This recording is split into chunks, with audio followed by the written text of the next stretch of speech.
Good Sunday afternoon. It is April 23rd, and we are talking about week 7 tonight.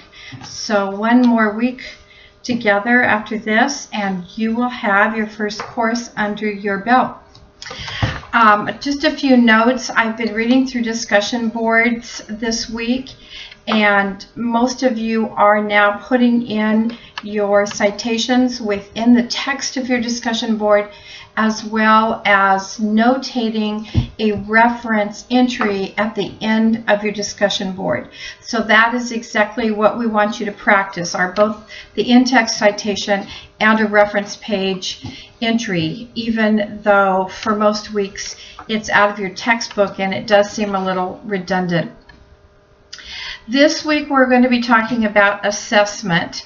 I have looked at a couple of your understanding by design backwards planning units, and what I've seen so far looks good. It's not due until later tonight, so I haven't actually graded all of them. If there are changes to be made, as I've done in the past, I'll let you know and give you an opportunity to make those corrections, but so far they look good.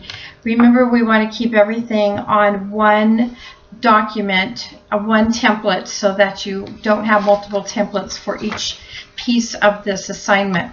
So this week you're going to be completing the assessment piece of the plan, and as you plan out your assessments, I want you to be thinking about, why do you assess? What are the purposes of assessment? And what will the results mean to you? What do you do with those results? And when you are planning your assessment activities, don't just do the same things that you've always done, because that's what you always do. Try to really think about, how are you assessing your students for their learning, and how are you assessing the assessment of their learning. And those are two very different purposes. The best value informative assessment is one of your resources that talks about the difference between formative and summative assessments, how to use them, and particularly how to use summative assessments for formative purposes in the future. I was trying to upload some resources from the English Language Arts Framework. I'll look and see if I can get that up for you. But if I can't, go into the California Framework for ELA/ELD, look at Chapter 8. And Chapter 8 is very thorough about what assessment should look like as part of your instruction, particularly pages 823 to 826, I think it is. There's some cycles of assessment in there. What do you assess daily? What do you assess weekly, monthly, at the end of each trimester or quarter? So, and why do you do those assessments then? What is their purpose? So take a look at that. As I said, if I can find them on an old entry, I'll try and get them out. My scanner is giving us lots of problems tonight.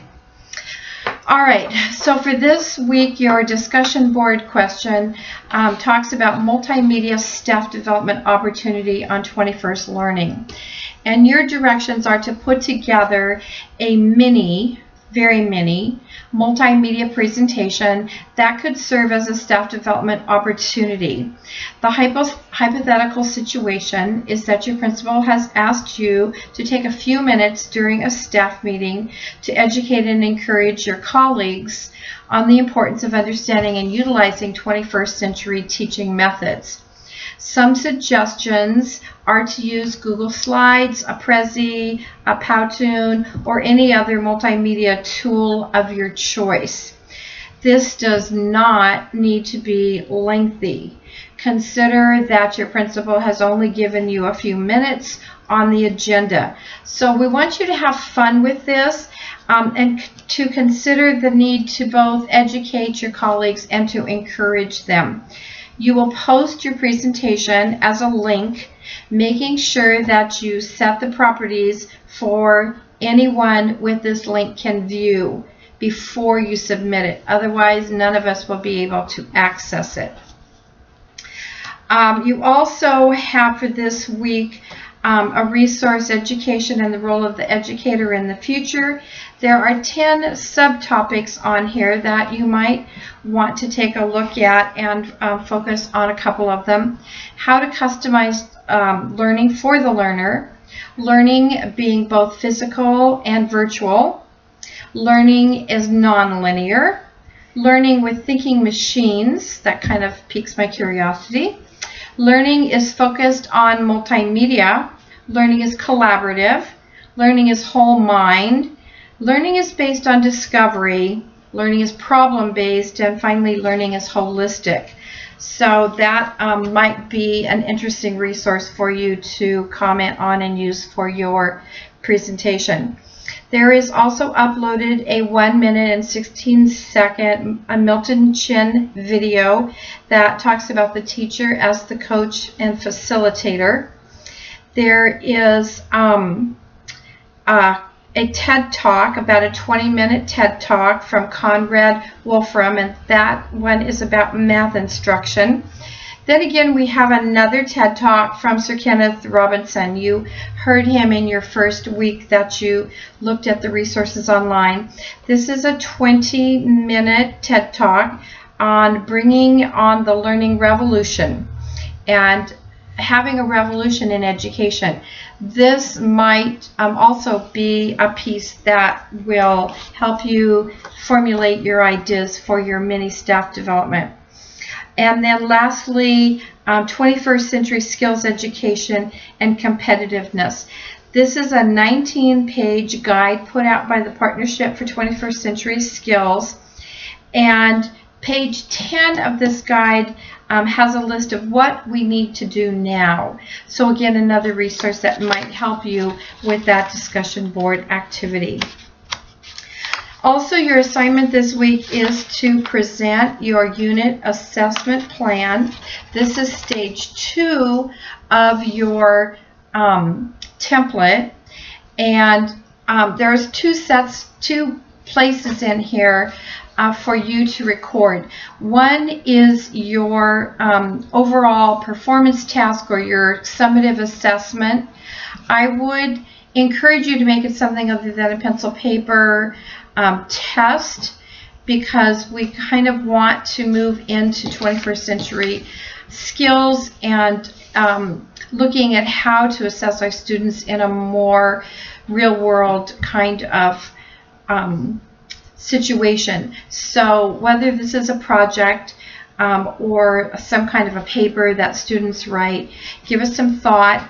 Make sure that your final project, your final assessment in stage 2 is going to reflect whether or not your students can answer the essential questions that you posted in stage 1. So now you're at the place where you can see how this all comes together. In stage 3 that you submitted this week, or that you're going to submit by tonight, is teaching your students what they need to know in order to be successful on that assessment. And that assessment is going to indicate to you whether or not your students have indeed achieved the goals that you set for them in stage 1. So here you are to describe at least one formative assessment for each of the 5 lesson plans. You can include handouts, rubrics, or examples.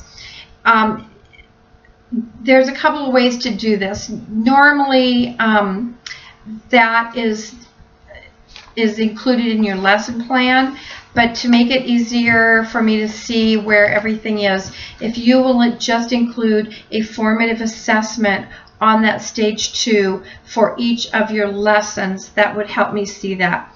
If you have handouts, rubrics, or examples, you can put those in as attachments. It says that you need to list all the pertinent standards, objectives, and essential questions. However, those really were already stated in stage 1. So as far as I'm concerned, those have already been covered, and I don't think you need to include those again. Your summative assessment needs to be rigorous. again, this is the assessment that shows that your students can demonstrate mastery of the essential questions. It can be a pencil paper exam. It could be something that has a variety of question types. It could be a performance task. It could be a project-based assessment. Be sure that you include all your student instructions, and you must also, for this assignment, include a rubric. This is the only piece that you must have a rubric. If the other ones have a rubric, that's fine, but you don't have to include them. The way that I would indicate this on your template would be to put all of your formative assessments in the box that says other evidence, and then put this in the box that says summative assessment. Other assessment, other evidence can also be observational. It can be tickets at the door. It can be a quick write. If you need ideas for what those things might look like, please again go to Chapter 8 of the ELA-ELD Language Arts Framework and look at pages 823 to 826 to give you some guidance. Okay, the last part of the assignment is again a one-page reflection paper. So on this reflection paper, please make sure that you include the following. The roles of formative and summative assessment. How are they different? If you haven't found this in the links that are uploaded on the site, you will again also find those in the framework. Talk about the importance of frequent and varied forms of assessment. Everything does not have to be pencil paper test. Look for different types of ways to assess your students. Talk about how backwards design encourages meaningful assessment. How are those two things related, and what have you learned about your assessments during this process? One thing that you have been encouraged to do differently after creating your unit plan. This is the part that I enjoy reading the most, because this is a different way of instructing if you haven't done it before. So is there something that you're looking at doing differently? And this is a great time of year to practice those things that you're doing differently as you near the end of your school year. This reflection needs to have an APA style title page. It needs to have a reference page, in-text citations, and APA formatting.